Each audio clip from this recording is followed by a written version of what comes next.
Hello, everyone, and welcome to our show.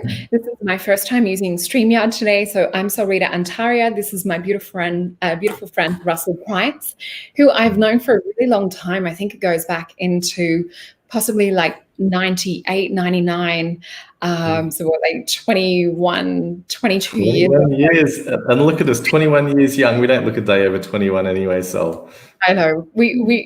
Yeah. Healthy lifestyle, good mindset. You've got to give the example for what you want to be in the world too. 100%. 100%. But yeah, I love what you're doing. I should also start out by saying that we met studying kinesiology together. So you and I have been on this path individually and together for a long, long time. And we've sort of segued and gone and done different things and gathered information. And what I really wanted to bring to the conversation today too is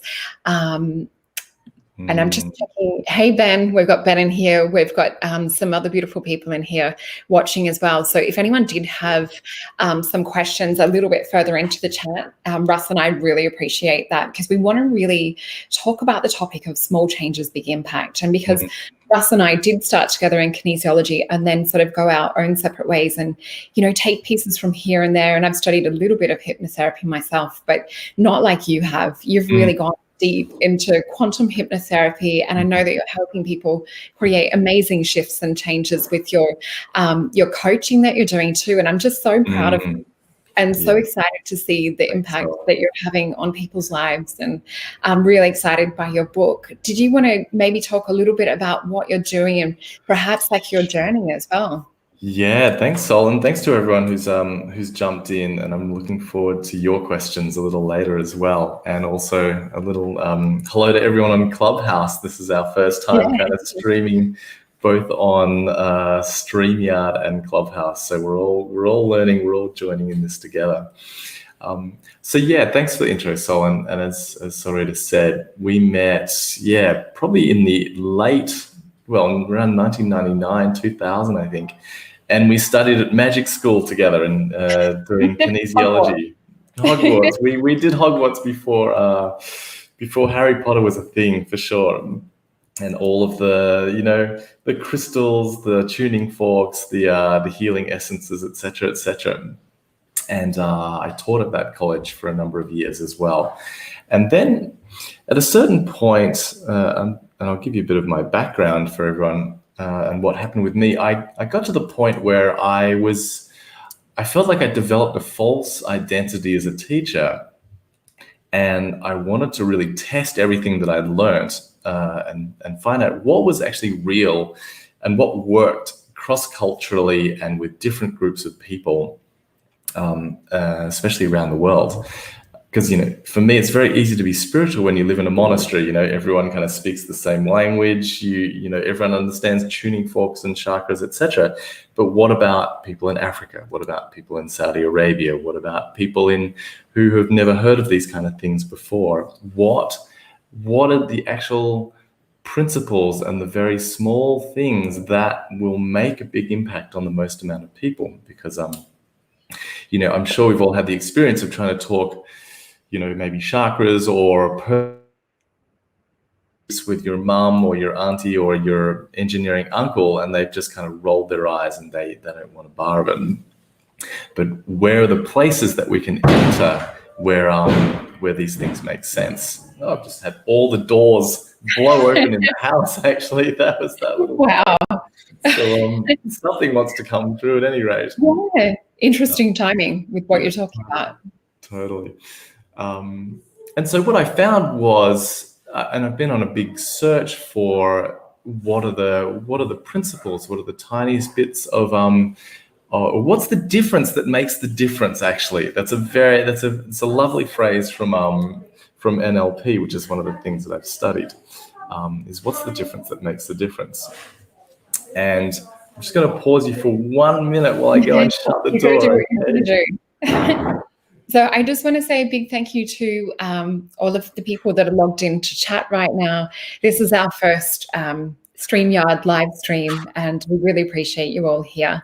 Remember to like and share. We're going to be doing more of these. We really just want to help people to get the most out of life and to really propel you through things that are holding you back so that you can make big changes in your life. And I just want to send a big shout out to Jean-Claude, who's just logged in. We love you too. He's from an amazing channel called Beyond Mystic. I have to introduce you to guys. Ross, you'll love Jean-Claude. He's beautiful and is doing amazing things with his channel, growing really, really fast. But please continue. Thanks, Jean-Claude. Thanks. Apologies, guys. As I said, the wind came in and just blew all the doors in the house open. Wow. So obviously something wants to come through. So if I jump into what I'm doing now and what I find makes the biggest difference with people, and it's almost to the point where what I'm doing with people is I'm almost doing nothing. I'm almost doing nothing, and things start to emerge from that space. And to give you an example, and to also bring it back to Rumi, because I think that everything comes back to Rumi ultimately. He's got this beautiful, beautiful poem, which I'm sure you've heard before. And it starts, out beyond notions of right doing and wrongdoing, there is a field, and I will meet you there. And so when I'm in the quantum hypnotherapy space, what I'm doing is I'm working with people and inviting them into this space where there is essentially no judgment. There is no right or wrong. And the important part is that I'm meeting you there. So Rumi's not saying go to that place by yourself. He's saying come with me and I will meet you there. And from that place, he then continues on to two more lines. When the soul lies down in that deep grass, the world is too full for words. And as we deepen into that space, and I'm going to share how I guide people into that space very shortly, but as we go into that space, all the words and the mind chatter and the limiting beliefs or the stories you tell yourself start to drop away. And what I've found time and time again is the heart's natural wisdom starts to emerge all by itself. You can call it the heart, you can call it the soul, you can call it a regulated nervous system, however you like to think and whatever you like to believe. Something beautiful and integral starts to emerge from that place. And what I'm finding is that people's issues, if you like, the limiting beliefs that they have, the blocks that we struggle with, start to dissolve just naturally as a result of being in this place. And then what's the entry point? How do we kind of get there? So is part of the thing that I've been modeling and kind of trying to put down the principles. What are these small things that allow us to enter into that field and then make the changes that we'd like to see in ourselves? So one of the things that I do is, first of all, we connect with the unconscious mind and we start to learn the language of the unconscious mind. And that language is in imagery, it's in sounds, sometimes it's in voices. It's very much in the sensations in the body. And as we connect into those through a set of questions and through a deep invitation from my nervous system to yours, the body starts to settle, the mind starts to settle, the nervous system starts to settle, and we can allow these voices, we can allow these parts of ourselves that are longing for our attention to start coming through and be heard. And as they're heard, what I draw the analogy with is like these voices or these limiting beliefs or these parts of ourselves that we think get in the way. They're like little kids in a supermarket that are just kind of lost. And maybe you've all seen the kid throwing the tantrum in the supermarket, or a very young baby kind of crying. And what do you do when you see like a young baby crying? I tell you what you don't do. You don't go up to the baby and say, "Bad baby, you're a wrong baby. This has to stop immediately." As a caring mother or as a caring father or as a caring human being, what you do is you hold the baby and you try and work out, what does it need? What is it saying with those cries? Is it a cry for hunger? Is it tired? Does it just need a cuddle? Does it need something else? And the baby only has the ability to cry at the moment. It hasn't kind of grown up and been able to converse in language or other things. So our job as awakening adults, as people who are emerging in the world, as people who want to kind of have some agency and control and creation over our lives, our job is to listen to these parts of ourselves, these younger parts, and figure out what are they saying, first of all. And first of all, we give them attention instead of saying, because there's a lot of tropes in the personal development field, like I'm going to release blocks, or I'm going to break through, or I'm going to get rid of things. And in this paradigm of quantum hypnotherapy, we're not looking to kind of get rid of anything or release anything. We're first looking to listen and allow these parts, which have really beautiful skills and gifts for us, to kind of emerge naturally. And that's kind of our job, is to create that space where these higher parts of ourselves can grow up into us. Yeah. That's such a beautiful analogy too, and especially being, a mother, just the way that you laid that out. But what I really love to take from that is that image that you were talking about, that Rumi quote, because I love Rumi as well, and he really does speak in such a poetic way that speaks to our soul. So it's not so much like about listening to it. Sometimes it's like feeling into it, and I really could feel into the energy of what you were talking about, and it lines up perfectly with the cards that we picked before the show. So I was just talking to Russ before we jumped on about the intention for what we wanted to give to you guys, in this gift of the show too. And it was really about connecting in with the crown chakra and breaking us through that point of feeling like everything's impinging upon us. And it feels like that with humanity at the moment and the current situation of the world. But we kind of need to be blind to some of the things and go within. And I think that, poetic way that you described about laying in that field of the grass and being in that quantum space and sort of just being present in that moment, it really does get us back to this space of love. So this is the conversation of what we wanted to bring today is, crown chakra, connecting back to that source, to that flow, to that love energy, that two of cups, that's abundance, that's, that energy of the heart and gut, and really get back into that intuition's intelligence. And I really see the nervous system, like when you talk about it, for me, the nervous system is that link from our soul linking into this avatar. And Yes, it really use that soul's wisdom and intuition, which I so feel that quantum hypnotherapy helps us to understand the language of the soul and to kind of pull out those little Jenga blocks to dissolve and dismantle anything that might be holding us back. Because sometimes we are, putting the cement and things in place which might be like our little habits, our core fears and beliefs, and we're trying to keep that tower from crumbling. When sometimes pulling that brick out could be the best thing that helps us to dissolve that tower and to really, maybe we need to build ourselves up, get rid of all of this old core habits and beliefs and things that are holding us back, and maybe create a new. Do you want to speak a little bit perhaps on that? Yeah, for sure. Like, I'll give you a couple of examples of what happens as we kind of regulate. One of my friends says, he's got this beautiful saying that enlightenment is just a regulated nervous system.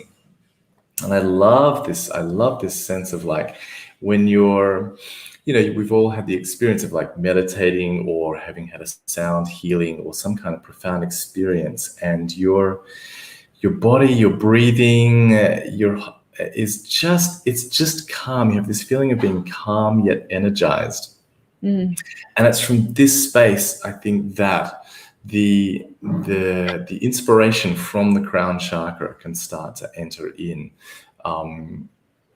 And when that does, and you can do that through sound healing or meditation, or you can do it like in a session with a quantum hypnotherapist, the part of the other part that is really nice to kind of explore is just like Rumi's saying, he's saying, I will meet you in that field. We're doing this together. So there's a way in which we've got ourselves to the point where we are in our life, and we've got to the place of our own understanding, this far by ourselves, and certainly by getting help from other people as well. And to continue progressing, I think what I've noticed is there's a little trap within the personal development field of like this sense that you need to do it all by yourself, or that the ideal is that you don't need anybody, or you're self-resourcing, or you can kind of deal with all your stuff yourself. And certainly for me, I was hell-bent for many years on being that person that had it all together and was totally self-resourcing, didn't need anybody, had all the skills. Yeah, right. Had all the skills and resources to kind of sort out my own stuff. And I was very, very humbled when I met one of my spiritual teachers a few years ago after, another relationship had just exploded. And I was like, I need some help. And I had to really kind of eat some humble pie and really also humble myself before this particular teacher who'd come into my life. And she taught me how much we need other people as we're doing something that I call guiding ourselves through our own wilderness. It's like we have these desires, we have this sense of our own potential, but we're finding out how on earth do we get there? And we're meeting these little blocks and bits of resistance along the way. And so what do we do with that? Most of us kind of go, I don't like those parts, or those feelings are uncomfortable, or I have to get rid of those limiting beliefs. Those are things I have to get rid of. And the paradigm that I'm working in now is that every part, and a part might look like a limiting belief, but every part inside us has a positive intention for us. And as we can settle the thoughts down and the judgments down, we can connect with what the positive intention is for those parts. And once we do that, the magic starts to happen. And it's such a very simple, small shift in your awareness and a shift in the way you relate to yourself. But, I see people kind of losing weight effortlessly. I see people just having light bulb moments around their direction in their career or their business or their relationships, how they want to talk to their loved ones, or even, how do I call in now the soulmate that I've been looking for, because before I was operating on this sense of like the classic is all men are bad, or they can't be trusted, or, all women are just kind of crazy. And we have these limiting beliefs on the inside, which are there to kind of keep us safe or to protect us from something in the past. And when we can say, I hear you, thank you so much for what you're trying to do for me. And then can we do this in a different way? These parts grow up inside us, and it's like a little shift in your identity. It's like it's a shift into a new vibration. It's a shift into a new level of awareness and relationship with yourself and then the outside world. And then you find, money starts to flow because I'm aware of that. Or suddenly I'm surrounded, like I've got a client now who's just surrounded by, there's so many men, beautiful, wonderful, intelligent, emotionally aware men around her. She's like, I got a new problem. It's like, how do I choose which one of these am I going to work with? Yeah, exactly. And another client whose business has just jumped, 2 or 3 times what she was doing before. And it's because of these quantum shifts on the inside, which come from this very simple practice of listening, of saying thank you, and then of looking for the positive intention. That's probably the 3 very simple principles that I work with. And there was something else that was at the tip of my tongue. Oh, that's right. So quantum hypnotherapy, maybe you might be thinking, why quantum hypnotherapy? And you've just frozen for a moment. So there we go, we're back. Oh, we're back? Yeah, we're back. It's all good. And so there's a sense that as atoms, and I actually need to double check this because it's a metaphor. So I'm gonna go away and I'm gonna double check my metaphor with my understanding of quantum mechanics. Yeah.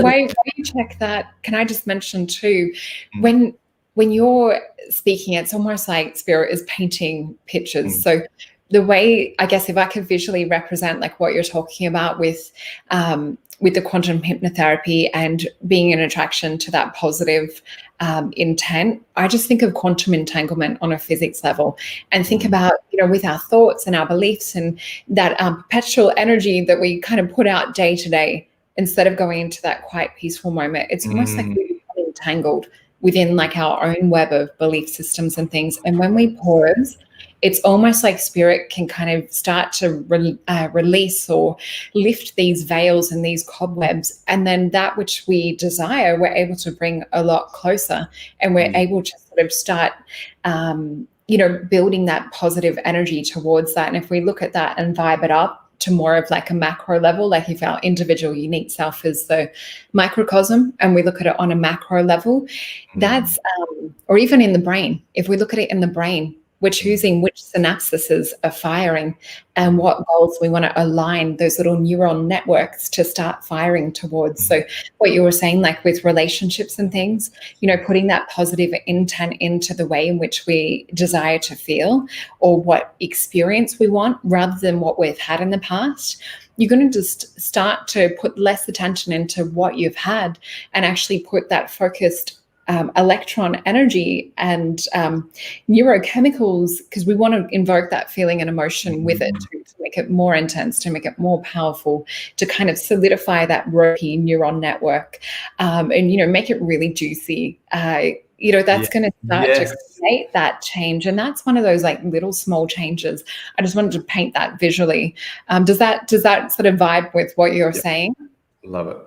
Yeah, totally. This is when we can start getting into the pause and allowing spirit then to enter into that place. Then, as you say, all the processes in the brain, as we kind of thicken and repeat those thoughts, we can kind of like start creating a different reality on the outside as well. And so, it's exactly what you're saying.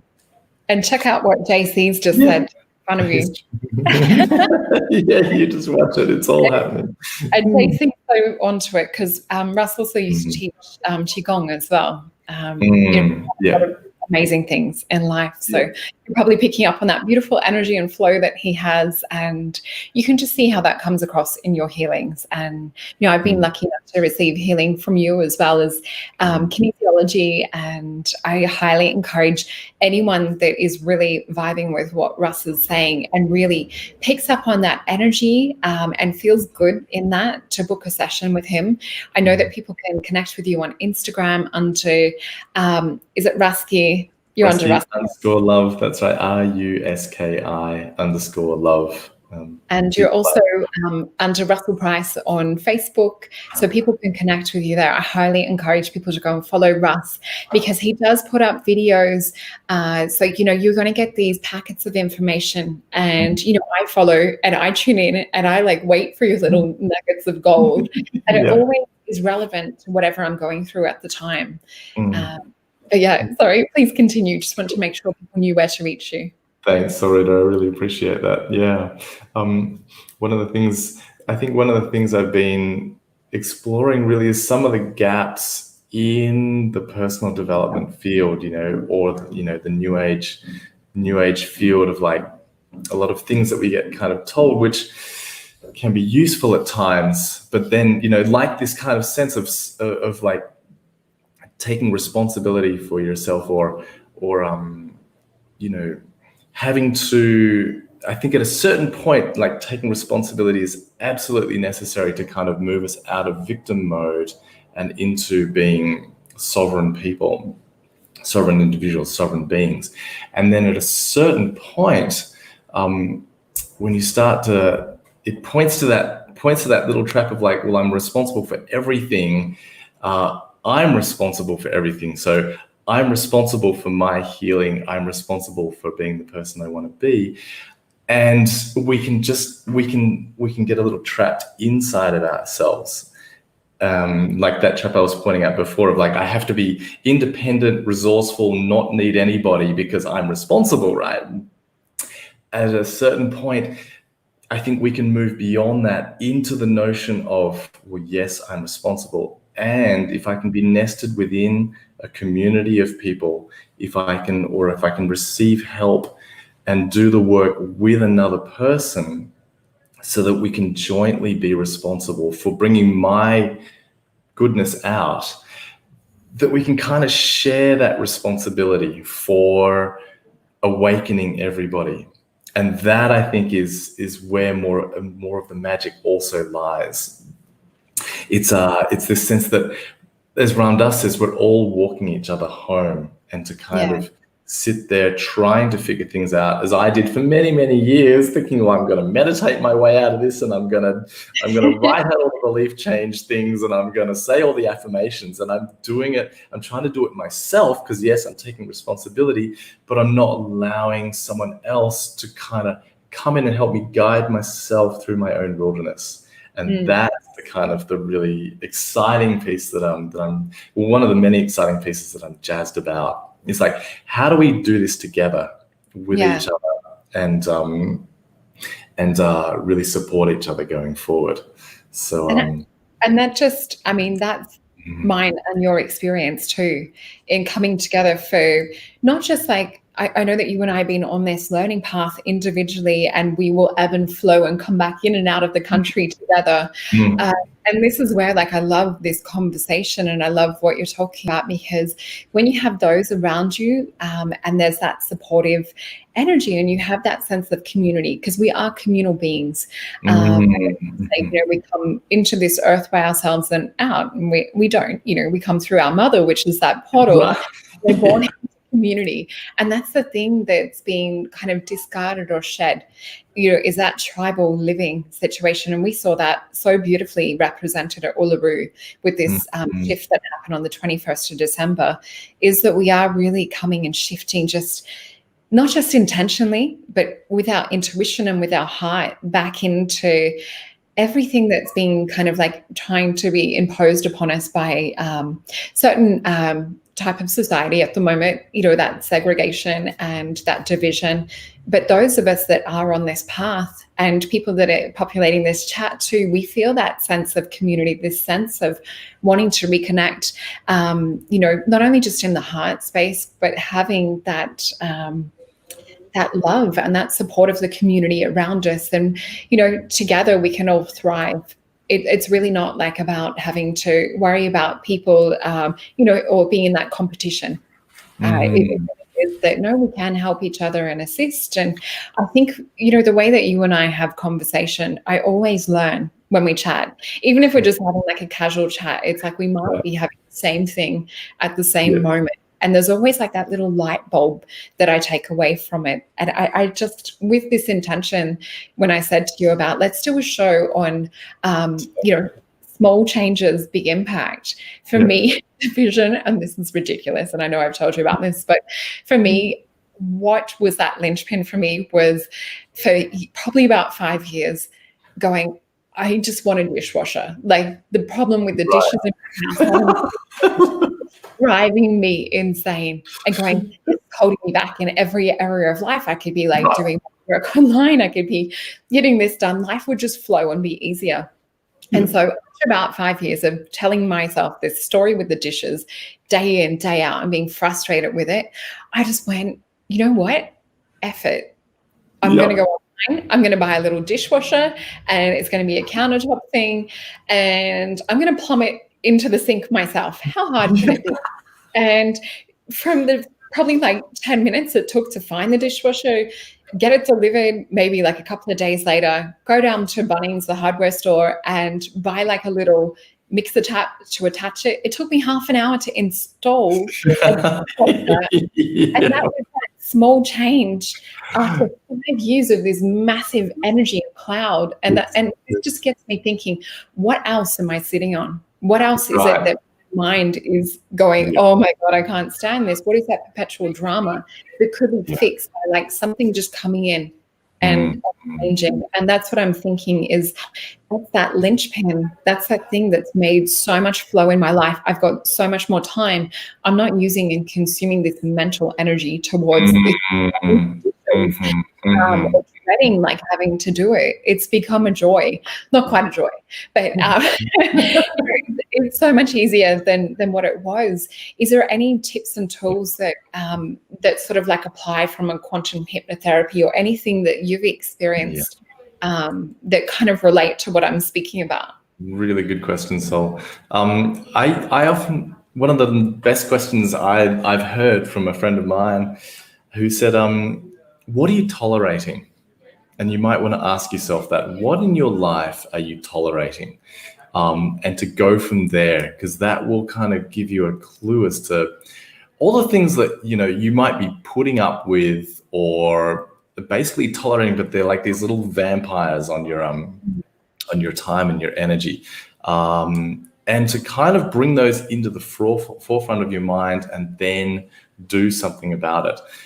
I will say that in terms of little things that make a big difference, we are drowning in a sea of little things which are all clamoring for our attention.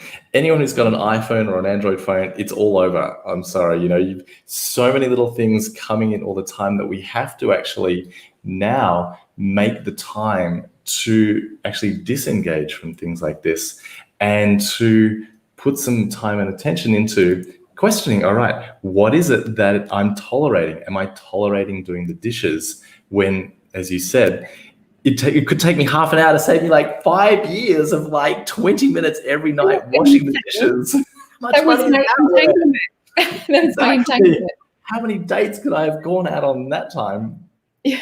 So I would be making a list. I mean, certainly one thing that I've done is like I needed a second screen for my computer. Like the work that I'm doing, the course that I'm building, the stuff that's coming in. It's just it's a very simple thing, but I need more real estate on my computer.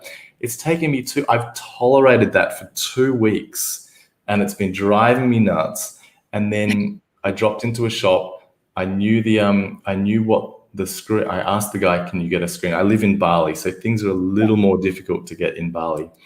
But he said, "Oh, I can go down and get that for you tomorrow, and it'll be here in the afternoon. It'll cost this much." And I just did it. I took 30 seconds to make the decision, and then suddenly I've got this new screen, which, you know, has cost me, I would say, in the last 2 weeks, about 5 hours of productivity when I could be doing other things. I could be cooking, I could be washing the dishes if I wanted to do that, or I could be going out on dates, or I could be doing other income producing activities. And so, but the challenge is, and I get this, is that there's so much incoming in our lives, you know, between messages, between, you know, anytime you open up the computer, there's a sea of things trying to get your attention. And so I think the first practice is actually to be consciously, as Ben Thompson has just said, you know, creating boundaries. Oh no, you're talking about boundaries that don't exist, but it's a good prompt for like creating boundaries around where we spend our time and what we're tolerating and what we're prioritizing as well. So I think that in terms of little things that have made a huge difference to me, I've got a great one. I've got a great one for you, which I promise this technique is going to help you be more productive. It's going to help you lose weight, and it's going to help you have a tidy room every day with no extra effort. I was in San Francisco. Yeah, totally. I was in San Francisco, and I was in San Francisco a few years ago, and I was building 3 businesses. And I'm going to tell people, don't build 3 businesses at the same time. It's a dreadful idea. But I decided I was going to jump in and do it. I had an Amazon dropshipping business. I was starting my coaching business. And what was the third crazy? Oh, that's right. A friend had invited me to come and live with him, and he was paying all my expenses to help him build his online course as well. So the pressure's on, and it's a very simple technique called the Pomodoro Technique, which you may or may not have heard. But I'll break it down. Spell that. Sorry, Russ. Sure. Pomodoro. Pomodoro. Pomodoro. Okay, awesome. Thank you. I'm going to type it in chat for everyone as well. Yeah. And I think there's an app around which I'm happy to send to you as well. It's a free app that you can use. So simple things. This is going to make a huge difference, I promise. The Pomodoro Technique. It's like Pomodoro means tomato from Italy, and it's inspired by the tomato timers, the kitchen tomato timers. So this is what you do. I'll tell you what I do. You set a time limit for 25 minutes, and it's a half-hour block, which is called a Pomodoro. And what you do is you make sure that you have everything in place to do 25 minutes of work. Yeah, check it out, Ben. 25 minutes of work, and that means that you've gone to the toilet, you've got a glass of water, you've got all the programs, all the pens and pieces of paper that you need, and you say, I'm going to work on this one thing for 25 minutes. And then, okay, here comes the important thing. After that, you have 5 minutes and you're going to take a break. And the important thing is you have to step away from the computer. Okay, you're not allowed to work in that 5 minutes. And then you come back and you do another Pomodoro, 25 minutes on, 5 minutes off. And ideally you do about 4 of these. So that's a 2-hour chunk. Some people like to do longer lengths of time, like 45 minutes on, say 10 or 15 minutes off. I found 25 minutes works. 25 minutes of working, 5 minutes off. Okay, so here's the next piece. In the 5 minutes off, you step away from the computer. That's the golden rule. And when I started doing this, I was like working with a friend and we go, all right, let's do a Pomodoro together. And at the 25-minute mark, I was like, I'm still fresh. I'm like, this is good. I'm just going to keep going. And she said, no, you can't do that. And the reason is because when you step away from the computer, you get to move the body, you get to refresh the nervous system, you get to allow your unconscious mind to process everything in, so that you've integrated all the work that you've done. And then when you come back to your next Pomodoro, you're not only fresh, but you've integrated everything that's happened, and you can apply all of that creativity consciously and unconsciously to the next Pomodoro. What I like to do in the 5 minutes off is I have something what I call exercise snacks. Okay, so let's say these guys don't grow themselves, but every 5 minutes, or at the end of 25 minutes, I'll smash out like 30 squats or 20 push-ups, or I'll do some sit-ups, just anything that's or a stretch, a couple of yoga stretches. I'll have a glass of water. And so this is the magic. At the end of 2 hours, you've actually done, you've almost done a workout, like a little mini workout. And one of the secrets to losing weight is not to kind of go to the gym and smash out an hour every day, but to keep your metabolism high throughout the day. So you can imagine if I sat at the desk for 2 hours and just kind of worked, I'm totally in my head, all the cerebrospinal fluid in my body is just kind of pooling at the base of my spine and not getting up to my brain. My breathing is all contracted and my metabolism is just not firing. But if I've taken 4 Pomodoros and the 4 breaks in a 2-hour period, and I've done 20 push-ups and 20 sit-ups in every break, by the end of that, I've almost done 100 push-ups and 100 sit-ups. Wow. My metabolism is moving, my cerebrospinal fluid is moving, my lymph system is moving, I'm consuming calories. My body wants to naturally sit down and rest for a little bit. And so my next 25 minutes is extremely productive as well. And sometimes like in one of those 5 minutes, like I'll tidy up the room. And at the end of the 2 hours, I look back and I'm like, I've done 15 minutes of exercise. My room is clean. I've put out some really high quality work. And that's and then at the end of the 2 hours, you take a longer break. The Pomodoro Technique is just... That is so cool. Absolutely, yeah. It's an absolute game changer. And as I said, the important thing is you have to get away, step away from the computer.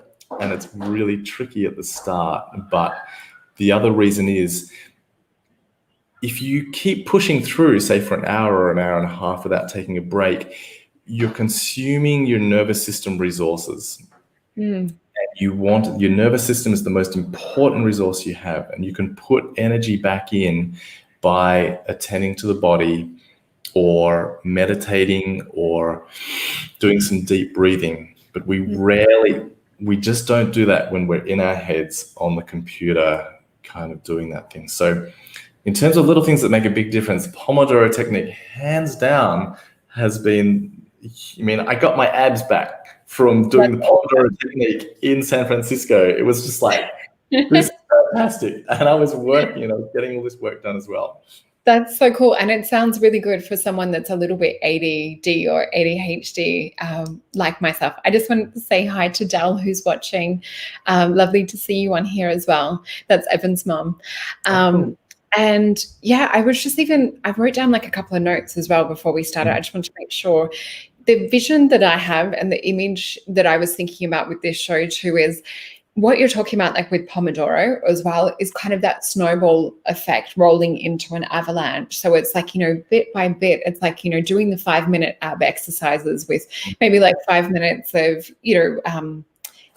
push-ups, things like that. It's like at the end of it, that snowball effect of those 5-minute intervals leads to a big change. But not only that, you're getting in the different sections. So you're like targeting multiple things at once. So you're getting your work done.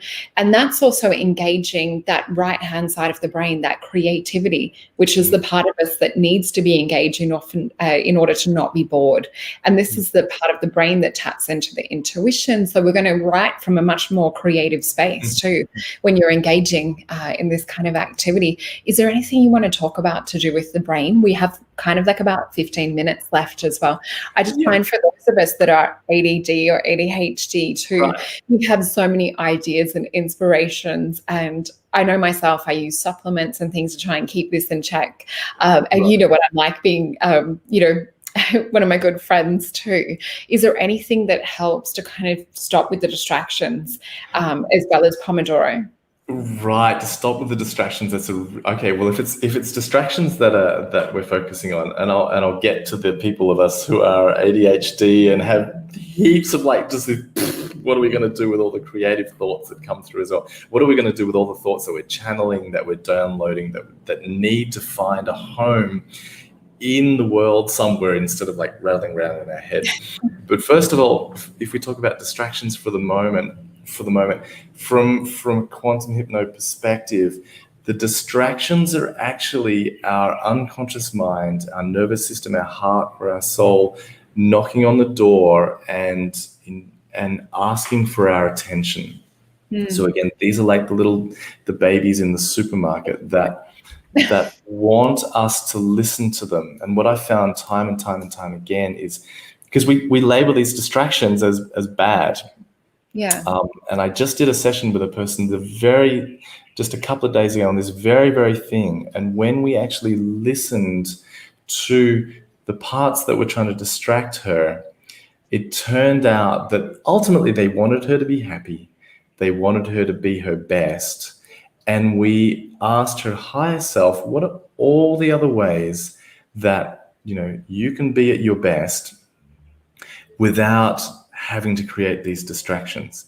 And once we connected this younger part to her higher self, everything just kind of dropped in and all the distractions just dissolved. Okay. And all of this energy, she had this big smile on her face, and all of this energy kind of got liberated from her nervous system. She's like, and that's going to carry out into the rest of her life. So distractions are, in some cases, distractions are like parts of ourselves that want our attention, and the practice is then giving them the right kind of loving attention that lets them kind of be heard and then be absorbed into our heart, into our soul, into our nervous system. So, and yeah, like on Lisa, giving yourself permission to stop helps you agree to get started. 100%, exactly. It's like we give attention to these parts, and then they let us relax. Secondly, so that's one thing. Secondly, if you're someone who has just immense amounts of creative energy, and also kind of gets distracted. There's a couple of things that you want to be just mindful of. Is, again, too much stuff from the computer and the phone and external stimulation just leads you onto a bit of a dopamine cycle where you just want little hit after hit after hit, and it gets increasingly difficult to kind of down-regulate the nervous system. Exercise, I think, is just the absolute key for just about everything. Doing these little exercise snacks that I'm talking about will be an absolute game changer for allowing you to kind of shift out of dopamine and into a bit more of an endorphin or even an oxytocin kind of cycle, where cuddling is also great if you want to get the oxytocin to kind of, if you've got a cat or a dog or a kids or a sweetheart, also really, really good. Then finally, if you're getting downloads and they won't let you sleep, or you're getting information, like I carry a notebook around. The important things, again, this is like parts of your soul knocking, and they need a place to be received and heard. And so I just write or I move, but I move in response to the thoughts that are coming through. And again, they've been heard, then they found a home and they can let us go. So, writing at odd moments at night, expressing it in some way. What a wonderful gift that you have, to be kind of having that extreme output, that being fiercely creative. But then your challenge as an awakening adult now is, how do I express this? And finding creative, purposeful, useful ways to do that. So I would carry a notebook, I would sketch things, I would, mid-conversation, I would say, excuse me, I just have to write something down. That's what I've been doing, writing down little tidbits that Yeah, that's right. That's right. And often, and for all the people that are listening, I would also say that as Sol and I are talking, in the background, okay, so here's another thing from hypnotherapy, which I'll add in. And it's a little thing that I do, but which gives really, really big results, is you're listening to Sol and I, and we're talking about stuff, and you might be following that stuff, and you might be relating to certain things that we're saying. And you might also be having the experience of, like, your mind putting together connections in other parts of your life, or little insights completely unrelated to what we're talking about firing up. And what we've done, what Sol and I are kind of doing, is a little process of hypnosis or quantum hypnosis with you, whereby we're chatting and your conscious mind is listening, but it's a little distracted as well, which allows your unconscious mind, your heart, your soul, to kind of bubble up and go, oh, thank goodness my conscious mind isn't taking all the attention, because, he's listening to Sol, or she's listening to Sol and Russ. These insights can start bubbling up now. And so when you're watching TV or YouTube, or often when I'm in a workshop, the same thing happens. I'll be getting something from the teacher, but I'll be writing down something completely unrelated, but super useful and insightful to me in other parts of my life, because I'm making space for my heart to come through, because I've allowed my mind to be a little distracted. And that distraction with you and I, Sol, is like of a high vibration, right? We're high vibration beings. So that'll resonate with whoever's listening here. Your heart, your soul will be like, oh, I've got some things on that same vibration. And they're going to bubble through. Oh, and you've just reminded me of something, an experience that you and I had years and years ago, when I think it was Heart Math Institute came out to Australia. Do you remember that? And we got hooked up to, so for anyone that wants to kind of like understand more about what Russ was just talking about, definitely check out Heart Math Institute, which is about getting the heart and mind to come into a congruency. And you can have this congruency with other people that you gel with. And I remember them saying on stage before you and I were hooked up to this monitor, I'm not sure if we had a test one or a head one. I think there was a couple of straps hooked up to this computer, and they're like, it's quite rare that people are in heart convergence. And because Russ and I are such good friends too, all I remember doing was like just adjusting my vibration to come in and kind of like, it was like a mind heart meld. And on the screen, it had like that we had this beautiful heart convergence. So, our frequency is something that we can shift and change. And just how you were talking about doing like the Pomodoro as well, we can shift our frequency and come into alignment to do different tasks. We can call on that different energy, because the meditative energy that we need sometimes to channel and to have that creative flow might be a different frequency to that in which we're doing like ab exercises. So we can choose to come in and out of different frequencies and in and out of different brain waves. So yeah, we don't always have to be in this, peaceful kind of like Buddhic state. We are still living in 3D world as well. So it's important to be able to shift and adjust. And I think that also, it gives us a little bit of kind of forgiveness, because there is part of us that thinks, oh, we're on this spiritual mission.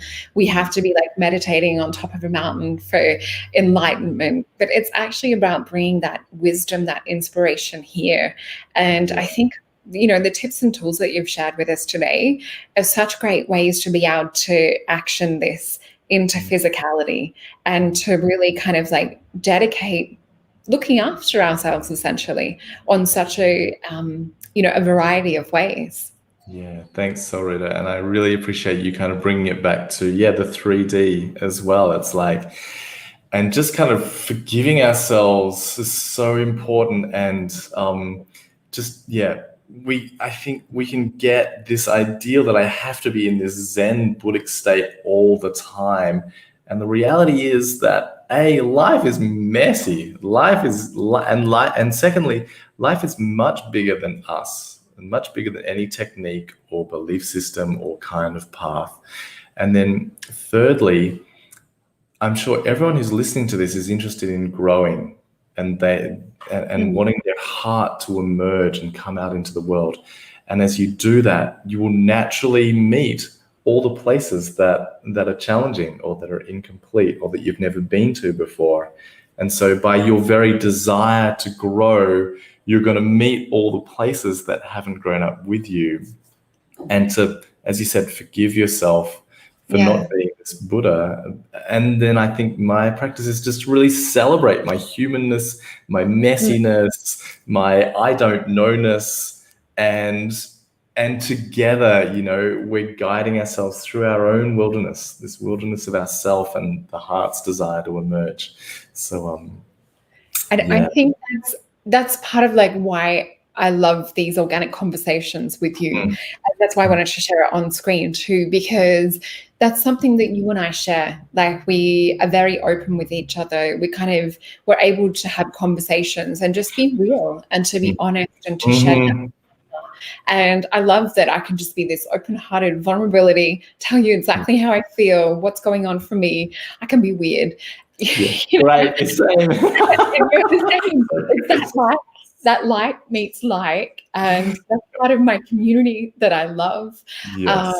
Yeah, and I just think that, if we can be in this space, this creative heart space, and just be vulnerable and in that kind of innocence of being a human being in the world too, we're able to open up to grow. We're able to sort of like be in that space of, we don't have all the answers, but here's what's working for me right now, or here's like little tips and tools. But the other thing I think that makes it different is that you and I have been on this journey for a really long time, and we've invested not only thousands and thousands and thousands of dollars into our journey and into, this self-help path that we've been on, but we've also worked with so many clients individually, and we've seen how firsthand putting that energy and attention into that has created transformation.